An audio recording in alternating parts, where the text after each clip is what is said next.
Virtual protocol वालों का coin virtual जो इस वक्त तकरीबन 3x to 4x कर चुका है, ये कॉइन इस वक्त बहुत खतरनाक है। $1.8 के आसपास ये चल रहा है। अगर आप लोगों को लगता है यहाँ से 2x 3x और करेगा, तो सबसे पहले ये सुन लें कि जो टॉप 2 होल्डर्स हैं वो 85% की सप्लाई होल्ड करते हैं। इसका क्या मतलब है? इसका मतलब ये कि अगर उन दोनों ने मतलब अपने टोकन सेल किए तो मार्केट एक बहुत गंदा क्रैश कर सकती है। 85% टोकन जस्ट उनके पास हैं। तो आप लोग क्यों ऐसे कॉइन्स के अंदर इन्वेस्ट कर रहे हो जिसके अंदर बहुत ज़्यादा रिस्क रेशियो? अगर यही चीज़ करनी है तो इस तरह के तो वॉलेट्स वगैरह के अंदर कॉइन्स होते हैं, उसके अंदर आप इन्वेस्टमेंट करो।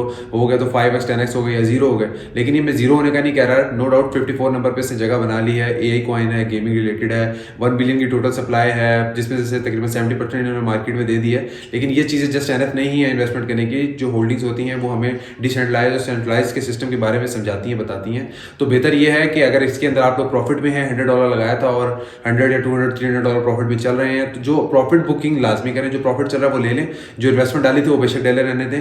क्योंकि अगर रिस्क ले भी रहे हैं तो चलो कम से कम प्रॉफिट तो बुक कर लिया ना। आप सारी अमाउंट डले हुए रहने देंगे और आप कहेंगे 2x 3x तक के गेन को हमने यहीं से लेके चलना है, तो वो सारी अमाउंट आपकी वापस 50 20 30 के आसपास भी आ सकती है। ऐसा रिस्क मत लें। और मैं अपने हर बंदे को ये कहता हूँ कि न्यू कॉइन जो होता है वो किसी मीम कॉइन या गैम्बलिंग से कम नहीं होता। न्यू कॉइन के चार्ट पैटर्न्स उस तरह नहीं होते। तो हमें बहुत सी चीज़ें देखनी होती हैं न्यू कॉइन्स के अंदर इन्वेस्टमेंट करने के लिए। तो कोई भी सवाल हो कमेंट सेक्शन में जरूर पूछें, इंशाल्लाह मैं आप लोगों को डिटेल में गाइड करूँगा। Thank you.